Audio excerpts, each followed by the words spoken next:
Okay, welcome everyone to today's presentation. We'll be going over thinking errors, understanding, and addressing them. So over the next 45 minutes to an hour, we're going to define thinking errors, explore different types of thinking errors to include cognitive distortions and irrational thoughts, evaluate how thinking errors can play into our own basic fears of rejection, isolation, the unknown, loss of control, and failure, and identify ways to increase awareness of our thinking errors, because we all have them. It's just a matter of becoming aware of them so we can address them. And then we'll talk about how to address the thinking errors as well as the basic fears. And when we talk about our basic fears, like this fear of rejection, everybody has them. We can't make them go away. So a lot of their power is sort of wound up in the irrational thoughts. For example, my world will end if I get rejected. So why do we care? And how does this impact people's recovery? These thinking errors or stinking thinking plays a large part in keeping people miserable. When we work with clients who are experiencing depression, anxiety, grief, and addiction issues, I'm trying to go through the mood disorders real quick. A lot of what helps keep them miserable is their thinking errors. A lot of the cognitive stuff that they've developed probably over time, either in reaction to neurochemical imbalances or in reaction to things in their life, they have taken, and it's become an ingrained way of thinking. Instead of seeing the glass as half full, they see it as half empty. Instead of seeing the day as partly sunny, they see it as partly cloudy. Addiction, depression, anxiety, anger, and guilt often stem or are made worse by faulty thinking. So when we talk with our clients, we want to say, what are these irrational thoughts? What are these automatic beliefs that you have? And are they rational? Sometimes life just sucks, and that's just the way it is. But most of the time, we can look for that silver lining. We can find that our clients are looking more in all or none terms instead of looking at, shades of gray. So we'll want to take a look at that. And then we'll want to address these thought patterns in order to help people not make mountains out of molehills, focus on the things they can change, and identify and eliminate thought patterns that are keeping them stuck. A lot of us have very habitual thought patterns. There's 4 or 5 of them that are fallbacks, and sometimes they're good, sometimes they're bad, but they're habitual for us. So if we can identify the negative ones and address those, then it'll be a lot easier to free up energy and yada yada. Will there be moments that we have irrational thoughts and cognitive distortions? Certainly. It's going to happen. But if we can catch ourselves, if we can be mindful and aware and address those when they occur, then we can keep it from tying up energy. So cognitive distortions take a thought and manipulate it to fulfill the expectations of a situation. If you expect it's going to be a crappy day, then cognitive distortions will have you see all of the things that are crappy that day and sort of ignore all the things that are good, or at least not crappy. So cognitive distortions play a large role in what we pay attention to and our expectations. And they often conform to our current headspace. So if you get up and you're in a bad mood, you're probably going to look at the negative stuff. If you get up and you're in a good mood, you're going to notice the good stuff. So, that tells you what's one thing you can do from the very beginning. If you get out of bed and you're on the wrong side of the bed, tell clients, if they get out of bed, there's a activity called the coin flip. And they flip a coin, and if it lands on heads, they can, behave, act, think, whatever, just how they are. If they're in a grumpy mood, if they're on the wrong side of the bed, that's fine. They don't need to do anything. If it's on tails, then they've got to act as if the day is good. And they've got to try to look at all the things with an optimistic point of view. And then you have them look at how the day went in retrospect to see if they did notice there was a change in the way that they approached things, that they interpreted things, and their energy levels based on whether they were grumpy or whether they were somewhat optimistic. I mean, they don't have to be obnoxiously cheerful, but we want them to look at and try to find good things. Irrational thoughts are beliefs or thoughts that people hold. Usually they're extreme. I must, I always, I never. I must have love and approval from everyone all the time. That's one of the ones that they give as an example. Why must you? Would you like to? Yes. But do you have to? No. And are you going to have it from everyone all the time? Highly unlikely. What does that mean? If that statement or negating that statement makes a person uncomfortable, we have to say, what does that mean to you? Irrational thoughts are often unrealistic and create feelings of failure, inadequacy, or disempowerment. If I have to do it all the time, or if it never works out for me, then I'm going to feel very disempowered, and it's going to reflect in my mood and the way I interpret everything else that's going on. We want to pay attention to what clients are saying. When we hear cognitive distortions, we want to stop them and say, okay, now I hear you saying that this happened, and this always happens to you. So give me another example of how this has happened to you. And then give me another example. And then take that information and say, okay, now see if you can find an exception to when this could have happened but didn't. Like, every time I wash my car, it rains as soon as I'm done. And I can think of 3 or 4 times when I've washed my car and lo and behold, 3 hours later it rained. It's almost like it predicts the rain. But I can also think of some times when I've washed my car and it hasn't rained. And that's obviously not really going to affect most people's moods that much. But when you take a look at some of the things that they're talking about, my boss is always in a bad mood, or every time I get called into my boss's office, I'm in trouble. Figuring out exceptions to that. Give me an example of sometime you were called into your boss's office that you weren't in trouble. What was different? Or when you don't get called into your boss's office, what's different? Because there are some bosses that only call you in when you're in trouble. So what's the difference when you're not in trouble?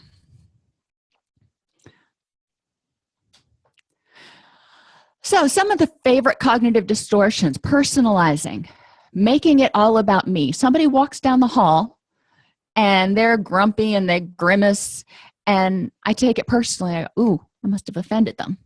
That's personalizing. That person probably didn't even see that I was there, or they didn't recognize, kind of that I was there because they were lost in their own little world. It's like in the notes that I said before the class started. I'm not wearing my glasses today because, viewing the screen and viewing the little type, I'm just not able to focus on both. So I may squint when I read the chat window. That's not personal. If I squint, it's not a comment on anything that's being said except for the fact that I'm trying to read it. So personalizing, we want to identify times when our clients take stuff and make it about them when it's not. And this is so common in people who grow up in addicted households, especially because everything revolves around the addict. The addict tells you how to feel, how to think, when to talk, and is always walking on eggshells. So whenever anything happens with the addict, it becomes your fault. There's a lot of blame. And people who come from backgrounds where there's a lot of blame will tend to blame themselves for anything and everything. It's a sunny day. It's sunny. That's good, so it can't be my fault. It's a rainy day. That must be my fault. Mind reading.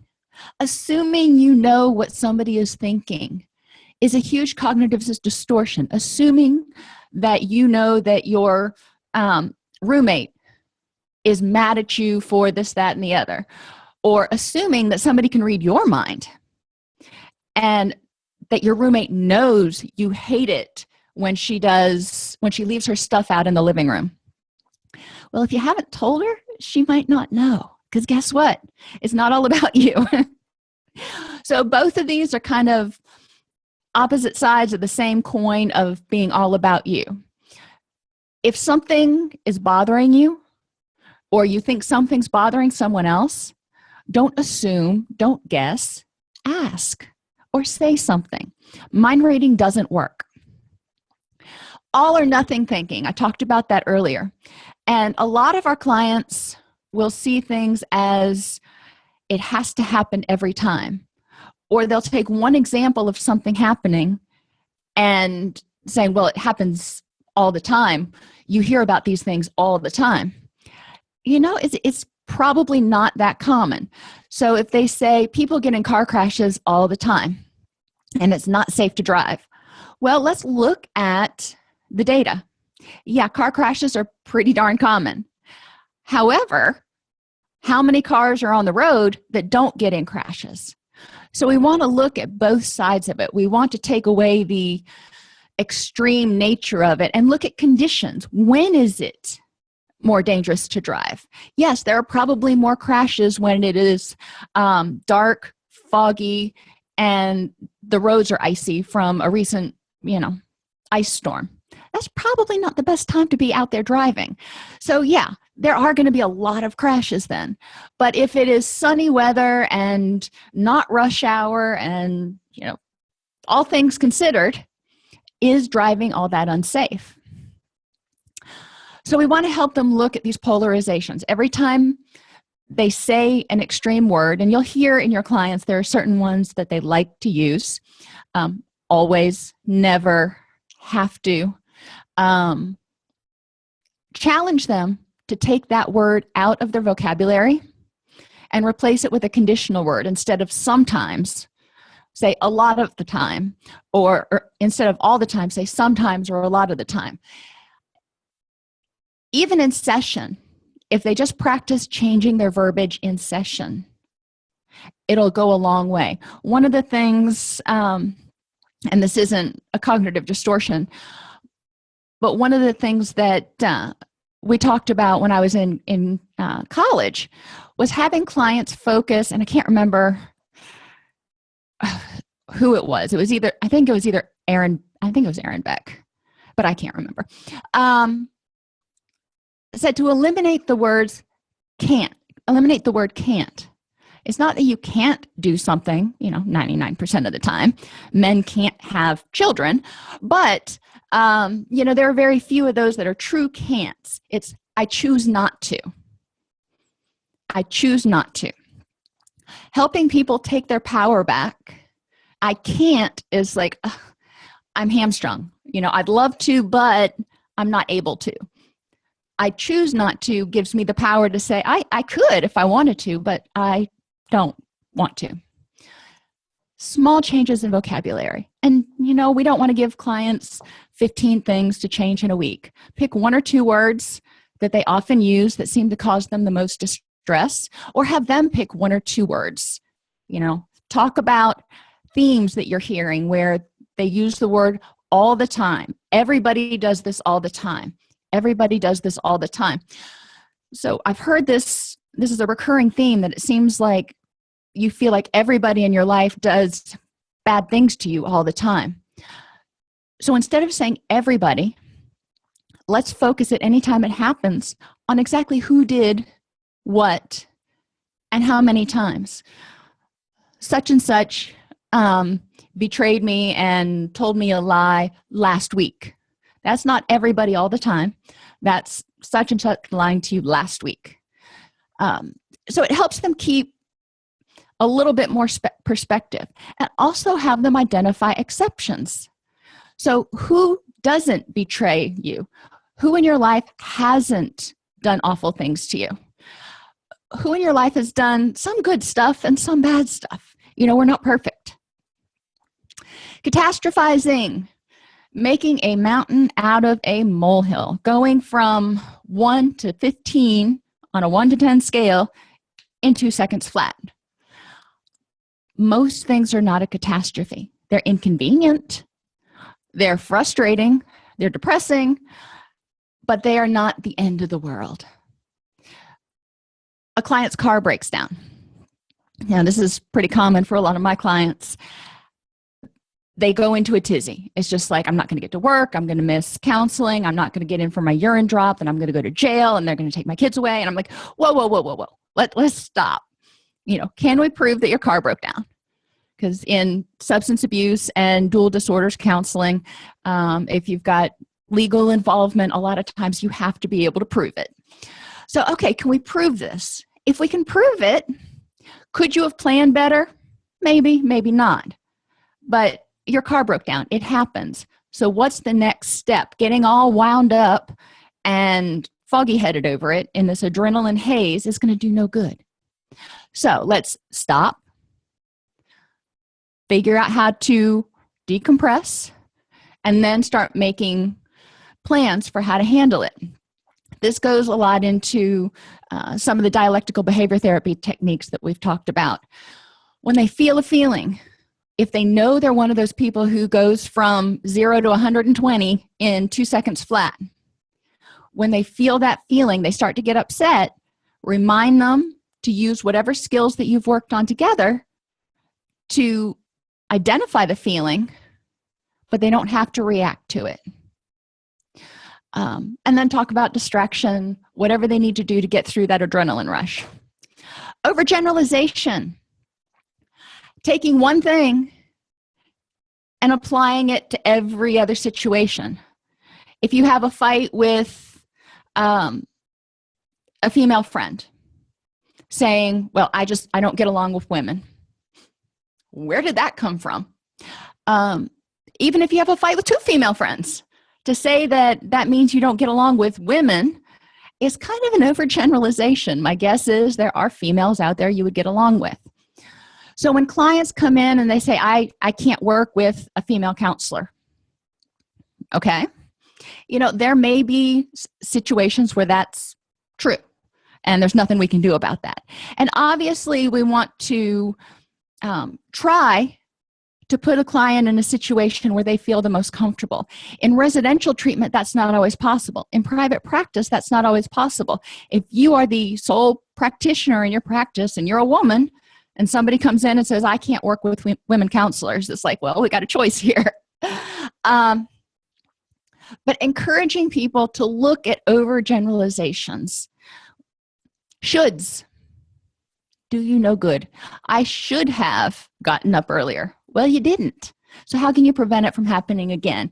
Because beating yourself up over the fact that you were late to work because you should have done something is no good. So whenever a client starts saying, well, I should have done this and I should have done that, I stop them. And I have a whiteboard in my office because I'm a visual learner. And we write up all the shoulds. And then we draw a line and we say, will do differently. And then we make a whole list of what they're going to do differently to prevent it from happening. Shoulds identify a learning opportunity. Holding on to it does no good. They could make amends for whatever it was. If they lied to somebody and they should have told them the truth, well, in the future, they can tell them the truth. They also may need to make amends for what they did. So it's a matter of figuring out what that should means. And then this availability heuristic. There was a plane crash a few days ago, the Egypt Air plane crash. People who don't like to fly, who cite the fact that flying is dangerous because planes are constantly crashing, it seems that way. Because the only airplanes we hear about are the ones that crash. We don't hear about the 20,000 others that landed safely today. So encouraging people to get accurate information. How often does this really happen? When clients are talking about a behavior they do or a behavior someone else does, this is a great time to get a baseline. Let's figure out exactly how often this happens. Another time this comes up, and it could work for or against your clients, is when you do staff evaluations. If a staff member has, the first 6 months of the evaluation period, they just weren't there. They weren't with it. It was problem after problem. And then the last 6 months, they really turned it around.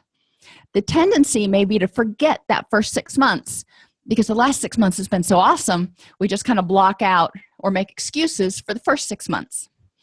The same thing is true with mental health things. If somebody's feeling better, over the past 3 months, they've started feeling a whole lot better, and they've made a few changes. What we want to look at is before they were feeling better, what was different, what was the same?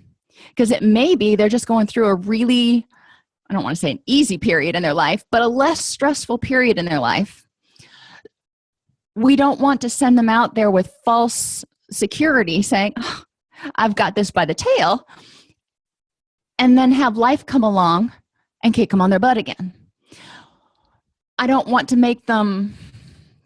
take away any of their feelings of satisfaction or empowerment.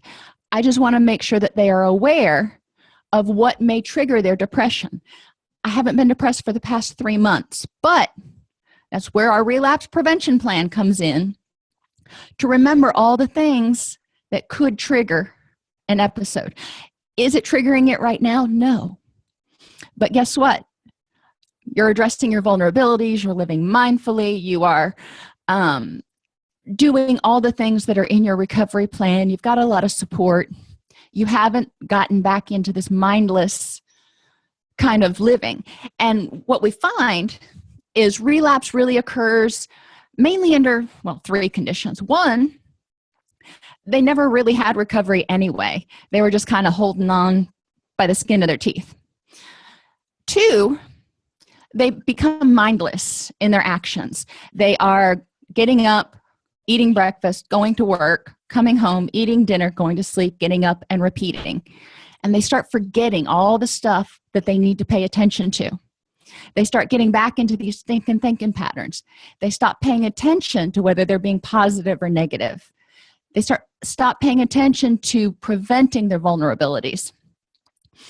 Before you know it, they're back into that old behavior pattern, that old thinking pattern, and they're distressed. And then the distress leads to whatever their presenting problem was, and bada bing, we've got a relapse. So they didn't have it, they didn't pay attention, or life happened. Occasionally they may be doing everything right, and then something like Hurricane Katrina comes along, which nobody can be expected to deal with in a completely composed manner, and it just knocks them on their ass. That's just the way it is. And when I talk to clients, I work with adults, I don't work with kids, so I don't usually censor my language because, knock you on your hiney doesn't quite convey the same feeling. We want to match our tone. We want to show people how to identify and address cognitive distortions. We want to figure out how these thinking errors play into our fears of rejection. So when we personalize things, if somebody personalizes all good stuff, they may be a little narcissistic, but it's probably not going to cause a negative mood situation. If they're personalizing everything bad, that could play into or come from fearing rejection. So they're hypervigilant. They're looking for rejection. They're looking for signs of rejection. Mind reading is sort of the same way. If they expect to be rejected, they're going to anticipate that people are internally rejecting them, or they're going to sort of project this, I'm going to set it up so you can't win situation where I'm not going to tell you what's going on in my head. You're going to have to guess. And that usually leads to arguments, problems, and then the person's going, I'll see, you rejected me again. Mind reading, all or nothing, this polarized thinking. Rejection, you either love me or hate me. Let's talk borderline here. Isolation, the unknown, all or nothing is extremes. All or nothing thinking tells me people are kind of grasping to hold on to some semblance of control and construct. If I say, sometimes this happens, then I can't predict it because I don't know all the variables, so that makes me uneasy. If I say all the time this happens, then I can predict it. And if I can predict it, then it's not unknown. Follow me there? It's kind of artificially putting things into boxes, even if they don't quite fit into that box. Like the DSM-4 used to call them diagnoses not otherwise specified. It doesn't quite fit into the nice little box.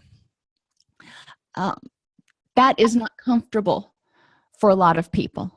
Having them figure out why that's not comfortable. Why is this unknown factor causing you stress?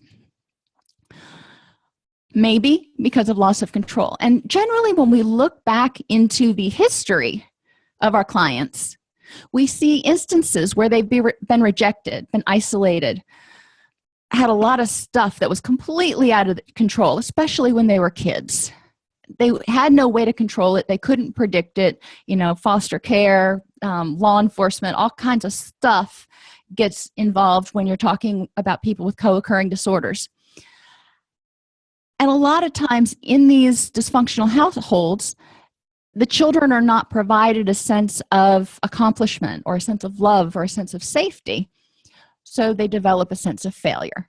I couldn't keep our family together. I couldn't do it right. If I would have only been a better child, then daddy wouldn't have or mommy wouldn't have. Okay, we can't fix the past. But they're taking that same mindset, they're taking that same belief system, and they're using it now when they do have more control. And when, rejection isn't great, but they can tolerate it more.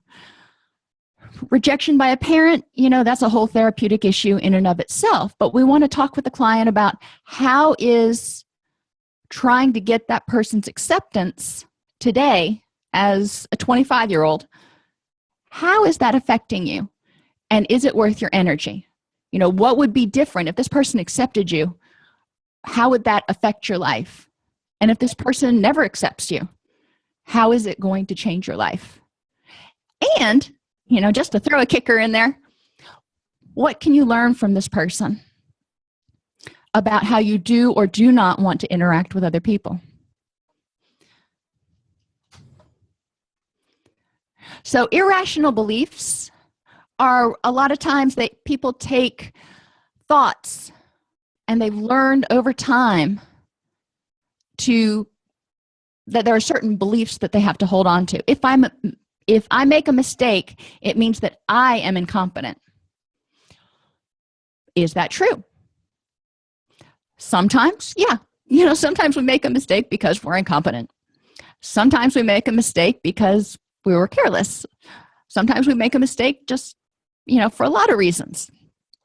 What does that mean about you as a person? And what does that mean about your competence in everything? Are you incompetent in one particular thing, like changing a car battery? I am not competent with anything automotive. It's just scary. So I know this. I know that there are certain things I am not the one for the job, but there are some things that I am. Encourage clients to focus on what something means and whether it means something about them as a whole person or them in this particular situation.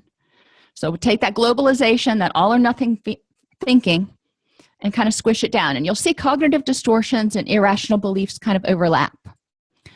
When somebody disagrees with me, it's a personal attack. If you grew up in a household where you weren't allowed to disagree, how do you think people as adults react to confrontation or disagreement? And it may be disagreement about, did you like that movie we saw last week? What does that mean if someone disagrees with you? Does that mean that they're saying you're stupid? Sometimes that's kind of the underlying thought that comes out. So we talked in prior classes about playing the tape all the way through. Client comes in and says, I was talking to my best friend, we went to the movies, and we got into this huge fight because I said it was a great movie, and she hated it, and I just couldn't understand why. And then, so my question would be, what was the fight about? Starting to talk about why it was so important to defend your position. Why is it so important to be right? And what does it mean if you're not right? Going back to those fears, does that mean you failed? Does that mean you're rejected because you think that they think your opinion is dumb? Taking it back to these fears doesn't always fit nicely, but it gives you a way to make a table. So you can identify what fears we're talking about and what thoughts we're talking about. I must be liked by all people all the time. It ain't gonna happen. And when I go through irrational beliefs in group, we'll read some of the most common irrational beliefs, and I ask people, when I say this, how many of you think this is true? How many of you think that you can be liked by everybody all the time? Very few people will raise their hand, if any. Usually there's a couple. But for the rest of them, when we start talking about activating events that have led to their upset, a lot of times it comes back to this, well, so-and-so disagreed with me, so I felt rejected. Or I felt like they were saying that I was stupid or a failure. And we'll come back to this, you must be liked by all people all the time. And then we talk about how this irrational belief underlies a lot of their other cognitive distortions. My value depends on what others think of me. And classes I've taught in the past, we've really focused a lot on external validation. If people cannot self-validate, if they cannot say, I am okay, and my thoughts may not always be right, but they're mine. My feelings are my feelings. And if you like them, great. If you don't, I'm open to talking about opinions, but I'm not necessarily going to change mine. If people rely and put their value on what other people think of them instead of what they think of themselves, they're setting themselves up for disappointment. I turn this back around and I say, okay, let's think about your kid or your little sister, or pick somebody that is younger than them that they may be mentoring. You're going to tell them that their true value depends on what all their classmates think of them. A lot of times that gets us thinking and talking about, actually, no. I want them to think that they're okay for who they are. Okay. And sometimes there's a middle ground where people believe that they do need peer approval and that kind of stuff. But it opens a dialogue. And we can start looking at, those shades of gray. If I'm not in a relationship, I am completely alone. Well, that's true. But guess what? The one relationship, and for some people, there may be two, but there's one relationship everybody can have, and that's a relationship with themselves. If you don't have that relationship, then you don't have anything to give. So if you're alone, what does that mean? And there's a difference between being alone and being lonely. A lot of clients are alone, but some are not lonely at all. They don't mind being alone. They don't mind having quiet time. There are a lot of people who can be in a room full of other people and still feel lonely because there's a void inside of them. They don't have that relationship with self. So encouraging people to nurture that relationship. And I said there might be a second one. For those who have a faith in a higher power, that relationship is also another relationship that they can nurture before or in addition to relationships with other humans that they encounter. Success and failure are black and white. There is no gray. I encourage people to really look at, okay, you failed at something. What can you learn from it? It was a learning opportunity, not a, complete roadblock necessarily. Failures are learning opportunities. Successes are also learning opportunities. You got the success how? What do you want to do again? And most of the time, no matter what the success was, we can look back, because hindsight's 20/20, and go, next time, or if I ever did this again, I'd probably tweak these things here, here, and here. So looking at both success and failure as learning opportunities, as training sessions in life, if you will. Nothing ever turns out the way you want it to. Look for exceptions. Has anything ever turned out the way you wanted it to? And I let people sit with that for a while, because the first reaction is generally, no. But then when they think about it, they can say, yeah, I've had a few good things happen. Keeping a gratitude journal is one way to help people focus on the positive and the things that did turn out okay. Was it the way you anticipated it? Not necessarily. Ask any woman who's ever gotten married. Most of the time, the wedding does not turn out exactly how she had envisioned it. But did it turn out okay? And most of the time, the answer is yes. Which takes us to, if the outcome was not perfect, it was a complete failure. This is that extreme thinking again. Well, it wasn't how you envisioned it, or the outcome wasn't perfect, but was it a complete failure? My kids are school age right now, and we talk about grade levels and, what's an acceptable grade level and what I think they can do and what I know they can do. And sometimes they bring home C's, and sometimes they're struggling with stuff. Does it mean it's a complete failure? No, it just means there's a learning opportunity. But there are always some things that they did right. They're both in martial arts right now. So when they go to sparring, there are some good things and some bad things. So I have them identify 2 things they did well and 1 thing they can work on. So they focus on the preponderance of good things with 1 thing to work on. If something bad happens, it's my fault. Personalization. It was a cloudy day today, my fault. My mother, this is one of her go-by habitual irrational beliefs, and her current husband teases her about that.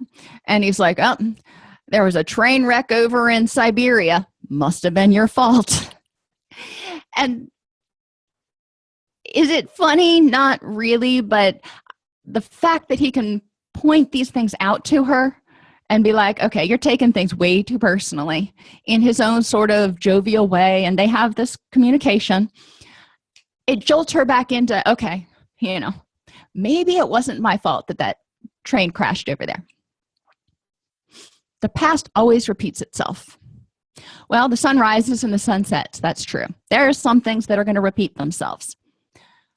As far as our lives go, as far as our behaviors go, the past repeats itself only to the extent we let it. If we get into a dysfunctional relationship and we get out of it, and then we get into a similar dysfunctional relationship, yeah, it's going to repeat itself because we haven't learned anything from the first one. Life is a set of learning experiences, whether it's from successes or failures. So if you don't want it to repeat itself, learn from it. If it was true then, it must be true now. Sometimes this is true. Thinking about how the past repeats itself, if someone was a really bad match for you in the past, thinking about codependency or addictive relationships or whatever, in the present, it may still be true. Now, that person may have gone to therapy and, discovered their sober selves and yada, yada, and that may not be true. So we can't say from the very beginning, if it was true then, it's true now. But there are certain things we can weigh odds on. There are other things, like when I was 5 years old, I couldn't stand to be alone. Now, I'm 45 years old, and I really rather like being alone. It's quiet. But understanding that things that you couldn't handle in the past doesn't mean that you can't handle them in the present. You're a different person. You've grown. You've developed other skills. You've developed other support systems. So what was true then may not be true now. When I work with clients in recovery, one of the issues a lot of them have is guilt over being a bad parent. So we talk about what made them a bad parent, what qualities are they identifying that they think made them a bad parent? And do they still have those qualities, or are they a different person now that they're in recovery? So back then, these qualities made you a bad parent in your definition. I am not going to take that away from you. If that's how you feel, then we can work on grieving over not being the kind of parent you wanted to be. However, now in the present, let's talk about what you can do with the new skills that you have, because you're not the same person you were before you went into recovery. So quick help. Have your clients ask them, what's upsetting me? Why is it upsetting me? What are the facts for and against this? Am I reacting based on facts or feelings? And if they have time, what cognitive distortions am I using and irrational thoughts? If they have a worksheet, again, I always talk about the smartphone and having clients have a PDF that they can look at on their smartphone when they start to get upset, because they're not going to think of all these things. But if they have these on their smartphone and they have a list of like the top 5 cognitive distortions and irrational thoughts that they use, then they can go through and go, yeah, I'm using that one. Yeah, I'm using that one.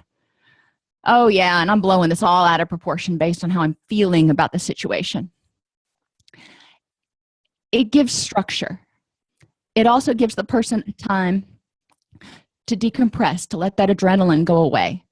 So then they can make more rational decisions. And we all know the A, B, C, D, E, and Fs, but we're going to talk about them real quick. The activating event is what happened. And I always teach this out of order. However, because it makes sense for me to teach it out of order. The activating event is what happened. What was the action? C is the consequences. You got upset. So between the A and the C, there was this automatic B that just happened, bada bing. What were those beliefs that made this meaningful? Because a car crash, it's just an event. Why did it make you upset? What were the beliefs about it that led to your emotional reaction? Dispute any irrational thoughts. And then, sometimes, I've said before, sometimes bad things just happen. Sometimes you can't get all of the negative thoughts to go away. Sometimes they are actually rational. So the next step is to say, is this worth my energy? Is getting upset over this going to do any good? And how can I best use my energy to deal with it or let go of it? When clients are going in for job interviews or job reviews, pardon me, sometimes it doesn't always work out the way they want. And the old way of thinking would be to dwell on the fact that it didn't go well and have a litany of irrational beliefs and cognitive distortions to support the fact that they deserve to be miserable. We want to encourage them to figure out, how could you better use that energy now instead of using it to stay upset and to nurture that upsettedness? How could you better deal with that? And if you can't fix it, maybe you got fired. All right, that sucks. Maybe we can't change that. So how can you let go of it so you can move on and get another job instead of feeling resentful and apprehensive and, whatever other feelings are coming up? When something triggers a negative emotion, and this would be those cognitive distortions and, because automatic beliefs, our irrational thoughts and cognitive distortions happen so quickly between the A and the C, we don't have time to really take a breath. So when you get upset, distract, don't react. Feel it, name it, and figure out how to move through that feeling until you can think about it rationally. or clear-headedly sometimes is a better way to say it. Talk it through. Go back to the irrational thoughts quick help. Talk it through with yourself to figure out what's going on. Urge surf. Remind your clients that we react, we have that fight or flight reaction, and it's kind of primal. So we can't always make it go away. And sometimes it's there to tell us we need to do something. Sometimes it's right, sometimes it's wrong, but it's there saying you need to do something. So you need to figure out how you're feeling. Remind themselves that it increases and decreases like a wave. So if they're upset, they're going to get progressively upset for a little bit, but then it'll go out. So if they can figure out how to ride that wave out, they're going to be a lot better off than if they start stirring up the currents. And notice changes in themselves as the urge goes out. So if they're upset and they can go outside, go on a walk, and they can notice, their heart rate's up, their breathing's up, their hands are shaking. And as they calm down, if they can notice that their breathing's going down, their heart rate's going down, and they don't look like they're about to have a little bodily earthquake, they're focusing on themselves. They're focusing on the feelings, physical or emotional, which is keeping them from focusing on whatever the issue was until they can let that adrenaline surge go out. Change and challenge thoughts. We talked earlier about can and can't versus I will or I choose not to. If someone is having apprehensions, if they're afraid, if they're anxious, have them remind themselves that they can do it. That positive self-talk, reminding themselves of all the things they've done up until now that have prepared them for this. Challenge thoughts, on the other hand, are dealing with especially relapse and the desire to engage in self-destructive behaviors. We don't want to romanticize that, how good it made you feel. We want to remember, play the tape through. It made you feel really good for a minute. But then after that, what happened? Constructive self-talk. Pinpoint what they tell themselves about an urge that makes it harder to cope with the urge. I can't do this, or I have to have this right now. How extreme is that? Why do you have to have it? Would you like to have it? Yes, I would like to have it right now. Okay. Having to have something and liking to have something are two different things. I have to have oxygen. I don't have to have a candy bar. Differentiating wants from needs. I help clients learn how to use self-talk constructively to challenge these statements that make it harder to cope with their urges. If I go to the bar, I will only have one drink. That's not constructive. This urge that's saying, well, I would really like to have a drink right now. And I know if I go, I can tell the bartender that I can only have one drink and he'll only serve me one drink. That kind of minimization and rationalization is going to come back and bite our clients in the behind. So, helping them figure out how to use the self-talk constructively to play that tape through and go, yeah, I know good and well that I will talk him out of that and I'll have 3, 4, 5 dozen drinks. An effective challenge will make you feel better, less tense, anxious, or panicky. So have the clients learned how to ask themselves, what's the evidence? We'll stay with the drug analogy right now. I have to have a hit right now. What's the evidence that you have to have it? Unless somebody is in acute withdrawal, in which case, it's possible that they may be going into a physical crisis. But that's rare unless we're talking about alcohol and benzos. So it's generally more of a want than a have to. So what's the evidence that you have to have it? What's the evidence that you're going to die if you don't have it? What is so awful about not getting it? What happens if you don't get it? In reality, if you remember that we're urge surfing, this feeling, this craving, this urge, this stress will dissipate over time unless you nurture it, unless you feed it. You're a regular human being and you have a right to make mistakes. So if someone is saying, you know, I screwed up, I can't go face anybody, I need to go clear my head and get high. You have to, you need to, or you want to. You want to escape from it instead of facing the fact that you made a mistake.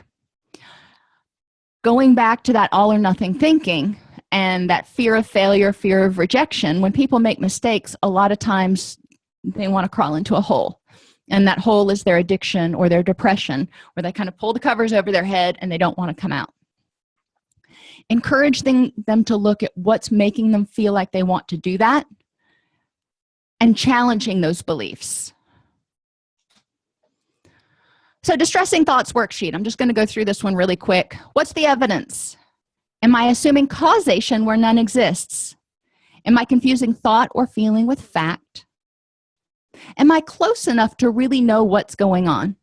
You know, if you're speculating about something that's happening with your second cousin's ex-husband, you probably aren't close enough to the situation to know what's going on. If your boss comes in from a meeting and he's in a really bad mood, you know, especially if it was like a senior management meeting or something, or, you know, maybe he just comes in, you're probably not close enough to know what's going on. You know, maybe he got into a fight with his spouse, or maybe the management meeting he was in didn't go so well. It doesn't mean he's coming in to lay people off or that you're in trouble. Am I thinking in all or none terms? Am I using extreme words like always or never? Is the source of the information credible? And if all of the information is coming from your own head, generally that's a no. A lot of times we color this information by what we are expecting to see. Am I confusing low probability with high probability? You know, somebody comes, your spouse comes home, they're supposed to be in recovery, and they come home and they sort of trip over the cat when they walk in the door, and you automatically assume they're drunk. Is this low probability or high probability? Well, they've been clean for 2 years. What's more likely? They went out and got drunk, or the cat was in the way because it was always sitting at the front door. Am I focusing on irrelevant factors? You know, sometimes you can focus on the color of somebody's shoes or, you know, whatever, instead of what really matters. Is this thinking getting me closer to what I want? Or is it taking all my energy away from where I want to go? What are the advantages and disadvantages of thinking this way? And finally, the big question, a year from now or a month from now, is this going to make any difference at all? If you make a mistake or you get fired or you don't get the promotion you wanted, what are the differences this will make? You know, you're fired, you may have to get another job, but does it mean you're going to be destitute, living out of your car, and lose your kids? Probably not. So we need to really look rationally at the exact effects this is going to have.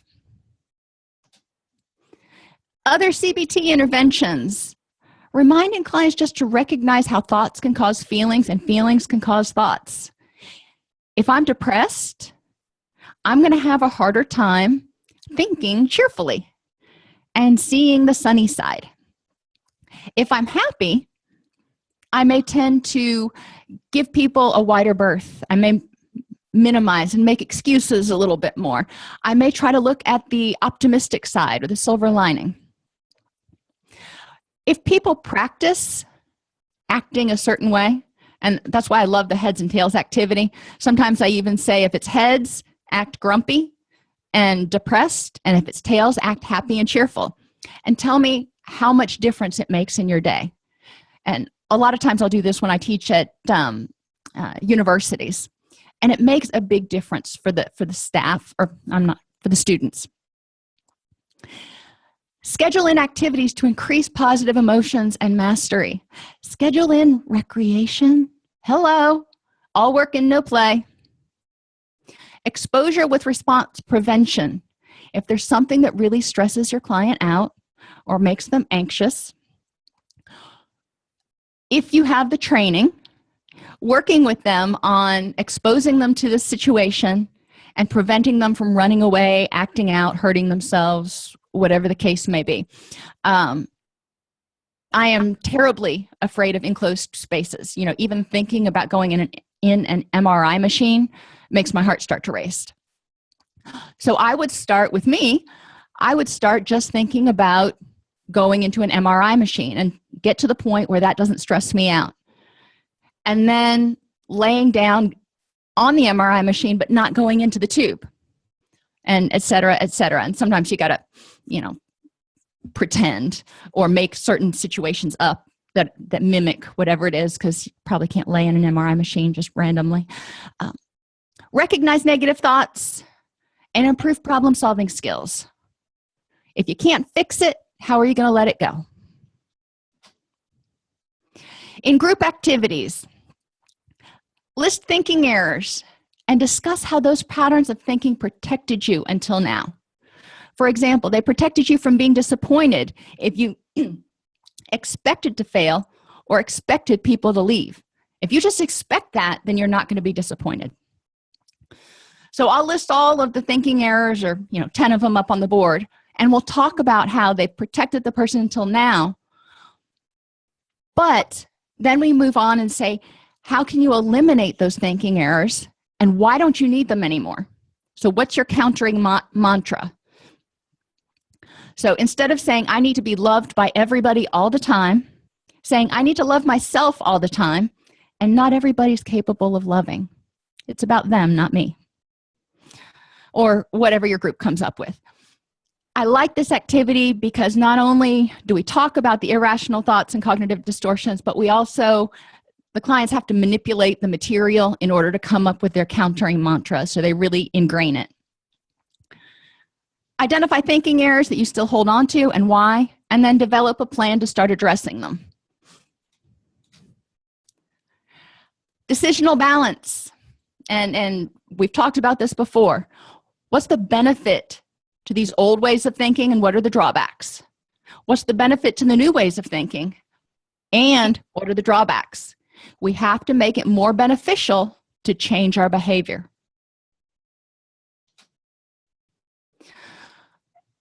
Over the past week or two, we've all probably experienced for ourselves and worked with clients who've had cognitive distortions or irrational thought patterns.